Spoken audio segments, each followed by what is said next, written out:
America, my name is Osei-Frimpong. I come to you live every Thursday about this time, and today we're going to talk money. I don't often talk money so directly, but we're going to talk family and assets, and why you should hook up your family. And if you don't hook up your family, like, you can't be surprised when your kids end up chum for someone else who gets paid to exploit them. All right. So what does it mean to hook up your family? I'm not just talking about paying for their college and definitely not kicking them out at 18. If you kick your kid out at 18, you're just setting them up to fail, and you're a failure as a parent. I'll tell you right now, if you kick your kid out at 18, you have failed at being a parent. It's part of the job. You haven't raised a functional adult, and then you don't want to pay the price for not raising a functional adult, so you kick them out. All right. So not only do you have to pay for college, if you're doing your job right, and I got 3 little ones, a 9, a 7, and a 5-year-old. Not only do I have one fund that goes to just paying for their college, I have another fund that I want to be able to pay for a down payment in for a condo, their first house, their first piece of property. Right. So first, when they turn 16, I'm going to put them on the payroll for the Funky Academic. They're going to get a W-2 doing producing work for me. Like, for example, putting this show on the podcast, because I forget now, and it's extra time, and I have a lot of commitments on my time. So first, I put them on the payroll when they're 16, get them a nice little W-2. They're going to be working for the family business. And then they'll build a credit score and all that stuff. And then when they get older, when they get 19, I'm going to give them a down payment for them to buy themselves a condo. It's better than paying rent. I've been a homeowner now for, I don't know, 7 years, 6 years. 6 years. And there's a quality of power that goes with it that is non-negligible, right? I can do things like this show from my place. And, I can make noise. I can rent a spot out. There's something to be said for asset ownership. And Black people, we don't own. We are renting people because our parents were chased out of the places where they should own. Right? So I want to be able to buy my kids, put a down payment on their house. Now, I know white families who actually buy their kids their whole house. But I want to be able to put a down payment on my kids' condo when they turn 19. Right? Maybe they live a very, very cheap place, like with a ton of roommates in college, and right after college, I want to be able to buy them. After about 24, your kids should not be paying rent. And I think if after 24, your kids are paying rent, you have failed as a parent. You just misplanned things. It's okay. You didn't know before, but now I'm telling you now, these are the kinds of things. If you care about your child being a functional adult, that's just, wow. These are the terms you should think about. All right. These are the people who are winning. This is how they're thinking. And they're not winning out loud. They're just quietly winning. And as in their kids, stable and, sleep well at night and stuff like that. And by the way, I do all of this, and I tell Black people this isn't financial literacy. This is how to live your life without kissing white ass. Because the goal, if any, I don't know, if you're a self-respecting Black person, you need to be setting your kids up so that they can live a decent life without kissing white ass, which is hard to do in these United States when so much of the economy is about extracting money from people with money, and money is white in the United States. So they need to be able to live a life without kissing white ass, and be able to, and that means they can actually speak and live their life without, once again, and kissing white ass because it's white. But that's actually something you need to plan for, because the only jobs that are like that don't render you mute, you need to kind of strategize for, right? So, 1, paying for my kids' school. That's a given. 2, I want to be able to put a down payment on their first condo or a small house, whatever, when they're young. Not paying for their wedding. That's on their own. I don't care about their wedding. What they will get is property assets. And if those assets appreciate, great. If they depreciate, that's fine too. It's still probably not going to depreciate like rent, which is just like throwing money out. And also, it's actually, there's something about the stability that comes with it, and they'll be able to rent it out with their friends and be able to handle that. I had so many crappy jobs in my 20s, and I just don't think, and I guess into my 30s maybe, but I just don't think that after your first one, you don't need any more. So I want my kids not to have like that kind of job anymore. They can have other jobs. They can do other things. and actually probably more interesting things. So that, and you pay for the down payments, and then you keep up the mortgage payments till they get a job, and it's the money you'd be paying for rent anyway. So we do that. That's what I'd like to do for them. And then also, I got to teach them about stocks. All right. So I've been thinking about stocks for about 4 or 5 months now. Quasi seriously. I have a lot of irons in the fire, so it hasn't been that serious. But that is a form of the American economy, but it only works if you have money, right? So my dad died, and so I got about $10,000 to play with, and the outside of like living expenses and all that stuff is just a pot of money. And he wanted me to get into it. So as a favor to him, now that he's transitioned, I, set up a little account and I do day trading. And you know what? It's a decent way to earn money. Now, the more money you have, I'm not pitching financial literacy as a way to get out of poverty, because you can't, it only counts if you have money, right? So if you have $30,000, that's when you can really get into the stock game. If you have less than that, you're pretty much just kind of gambling until you get to that. And then you could actually make more conservative moves. But I actually think it's a kind of a respectable hustle. And by the way, if you are on one of the stock trading platforms, I don't know why people need to go to Las Vegas. You're pretty much gambling. All the gambling you need, you can get on Robinhood or Ameritrade or Webull or one of the stock trading platforms. It's gambling. I didn't get into the cryptocurrency. I'm kind of thankful for that. I think I had some Dogecoin in the middle, but then I sold that a long time ago. So it's just actual stocks. And now options. And it's just another form of participating in America. And I like that as a form of participating in America because you don't have to kiss white ass, right? So you can do the whole thing without sucking up to someone you probably shouldn't suck up to, which I appreciate as what you call a free Negro. By the way, if you appreciate what I'm saying, or you think I should keep saying it, go ahead and go over to www.funkyacademic.com and kick in $5, $15, or $50 a month, because I'll keep doing it, because this is another way I participate in the American political life and civil society. I kind of give you the quality of wisdom that you don't always get from maybe your mom, your pop, your uncle, your aunt, or your teachers. Right? So hook up your kids, pay for their tuition, buy them their first property, don't pay for their wedding, that's on their own, whatever. And, give them the quality of culture that understands. And so I'm going to teach my kids everything, when they become of age, 12 or 13, I'm going to introduce them to stocks and options, because I think options and eventually futures. I think I'm going to get into futures. I don't have the bandwidth to handle it right now, but options are great because you can win if the market goes up and win if the market goes down. And that's when I feel like, I probably made most of the money when betting against companies. But it is gambling, so you need money you can lose. And also there are different strategies. There's the iron condor and the iron butterfly.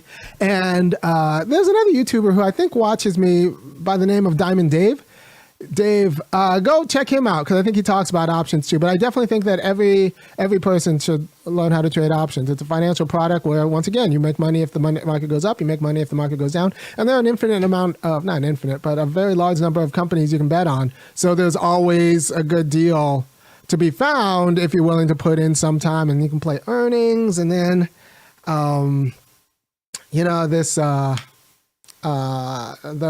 interest rate hikes that was suggested yesterday. There are different plays out there, and that's another way of participating in the American economy. It's not more or less degrading than being a janitor or a bus driver or anything else, right? You can either work or you could risk for money. Either you work for money or you risk for money.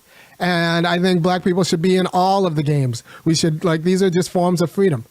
Everyone should have to do something to earn money.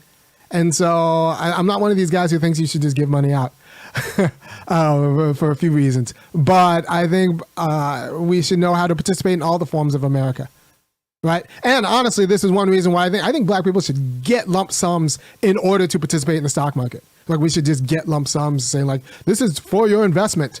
You should get an asset portfolio. That should be part of a reparation package.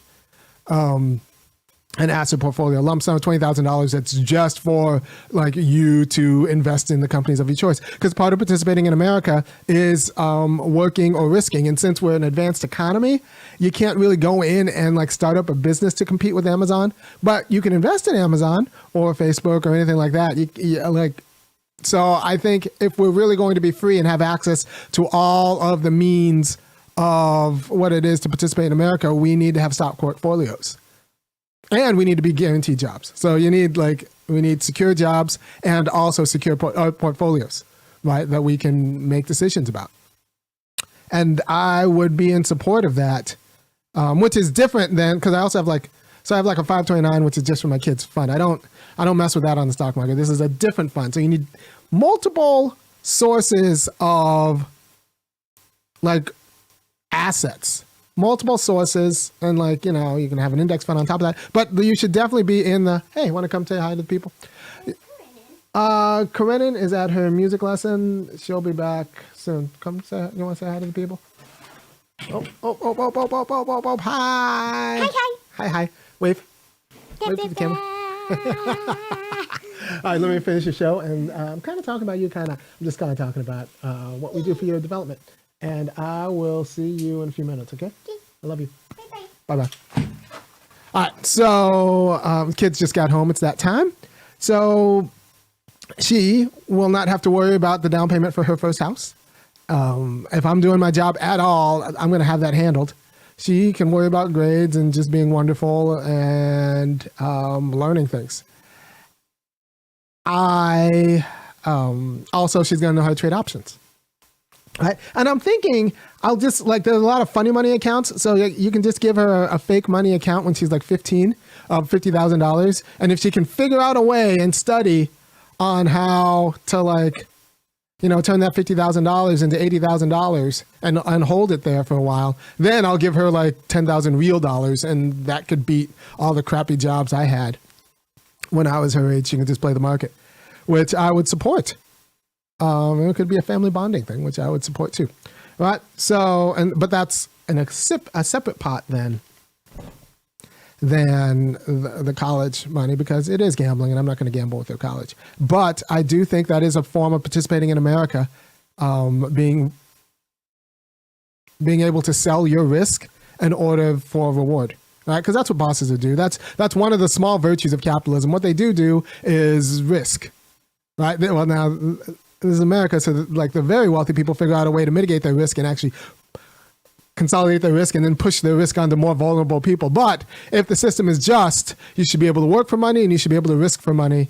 And if we're going to be full Americans, we need the resources to be able to do both. So, once again, financial literacy will not say, saving is not going to do it for you. Savings is buying time. Saving is just buying the time for you to actually get in the game, which is in investing, right? And I'm thinking about strategies where you can do without kissing white ass, because that's the goal, right? To make your nut, to be able to raise your family without actually sucking up to sociopaths. And you could say we own stuff. No, we don't. We don't own commercial real estate. We don't own. You can say, my uncle owns something. Well, that's your uncle, not your daddy, right? So that money is not going to come to you. You do not own, right? And we need to figure out how to participate in America in all the ways, not just voting, but also in owning all of the different forms of freedom. Right. So we need secure jobs, but we also need secure assets and a secure portfolio that is ours to use our discretion with. Right. And so options trading is good because you can put puts on the market and bet against the market, which I'm a fan of in these times of woe and want. And it's just another form of participating in America. But it only works if you have thousands of dollars, a few thousand. You need, like I said, I think it's not even worth learning unless you have $10,000 or $15,000. Actually, 25, because after 25, you can buy options and sell them in the same day. But if you do have $25,000 that you can lose, or at least participate in America in this way, then I think it's worth it to learn how to participate in America in this way. Yeah, I think calls himself Diamond Dave. David is a black guy who talks about stock trading. I haven't looked at too many of these cats. I just kind of learned by little videos on, this is an option. This is, yeah. So, but it's worth spending time if, I don't know, if you're going to teach your kids a skill. My parents didn't teach me a ton of skills. But we live in a world of YouTube where you can learn skills online. And I'd like to be able to teach my kids skills more than just like saving and don't buy Jordans. The problem isn't the Jordans. The problem is the same. The problem is we don't have, right? And once you see how real money moves, and real money is white or like recent Asian, once you see how real money moves, you realize that we don't have that kind of money because we don't own, right? So build assets from like more secure to less secure and participate in America in all the ways, while also being able to have a job, right? And it's not exactly passive stream because I do some research and I have to check earnings and all that stuff, but it is a way of participating in America. But it starts with property. Make sure your kids own property. And then on top of that, make sure that, they have an asset portfolio. That's what I'm giving my kids. They're going to get an asset portfolio and property. Everything else, and the quality of culture that will secure them a fair job. Those are goals. And I think with that, they'll be fine. You saw her; she's wonderful, and she should never have to stress about rent. So that's what I'm thinking. That is just in terms of building assets, because you want to be able to participate in America in all of the ways in which free people can participate in America. That's both in property and in stocks. And that way they'll also be able to participate in civic life, and they'll be good partners. Because here's the deal. I get intensely frustrated when you hang around white people and they don't have to talk about their liabilities, money, or debt, and they're not really struggling in the same way. They have different kinds of problems. Whereas if you get 4 or 5 black people together, there's a debt problem, right? You're pooling debt. Like maybe someone tried to make a move, but now they went to a loan in a bank. Look, if you're standing in a bank for a loan, you're already losing. If you really have money, the bankers come to you. Like if you're standing in a bank for a loan, and I didn't know that until I talked to a real venture capitalist. He's like, by the time you're asking a bank for a loan, you're already kind of in a bad way. And so all this money should be circling around outside of banks. That's how real money moves. And I'm tired of black people either having to depend on loans or credit in a bad way. There's credit in a good way and credit in a bad way. People with money get credit, and it's a good thing. People without money use credit, and it's a bad thing. People with money use credit so they don't have to use their money. And that's how they keep more money. Right? And I'm just tired of that. So I think we need to be made whole. We need to have reparations, but we also need to think about what being made whole looks like. And it looks like more than just cash payments. It looks like property. It looks like good property. It looks like secure jobs, and it looks like an asset portfolio, so that we can participate in, the major engines of growth and the market, like free Americans in all the ways. Right. So think if you have, I would say, I'm serious, if you have $10,000 that you don't really need month to month, and it's not a lot of black people who do have this, but if you do, it's worth getting a Robinhood account, getting a Webull account, getting a Ameritrade, and spending some time to figure out, the stock market and options. Because you can make money when the stock market goes up, but you can also make money when the stock market goes down, and that means you just make money on America, functioning even poorly or well. And that is how a lot of people grow money. And you can do it without kissing a white ass. By the way, once again, if you appreciate what I'm doing, go ahead and go to www.funkyacademic.com. Kick in $5, $15, or $50. I trade on Robinhood because it's simple. Because I don't, the interface is easy, and there are virtues to Ameritrade, but yeah, that's just my thoughts on the subject. I am not a financial planner. I am just some Negro on the internet, but I want you to raise strong families. And it takes money to do that. And not just money, it takes assets. So it takes different pools of money, like in different forms. One of them's property, the other one's a stock portfolio. But if you don't have any money, you can't make money out of no money. Or you can, but that's real gambling and that's just luck. I'm just saying, like, these are things like being able to pay for your kids' education, being able to pay for their first, being able to put a down payment on the first house, or gifting them a real portfolio, not an index fund, but an actual, like, here's a stock portfolio. Here's $20,000 in a portfolio. You do it in a brokerage account. You go ahead and here's the knowledge to like make decisions. And here's some plays you need to think about. That's setting them up to actually participate in America. In addition to giving them quality of culture that will allow them to secure a job or create a job. All right. Thank you for your time. I will see you next week talking about something different. I am fascinated about this Jerry Jones picture and the fact that nobody's asking Jerry Jones to apologize for being in a picture in the same way that Kyrie was asked to prostrate himself for tweeting out a video. But also what it means that the culture that produced a Jerry Jones and produced a billionaire Jerry Jones is also a racist culture. So I might talk about that next week. But for now, I hope this has been helpful, and I will talk to you later.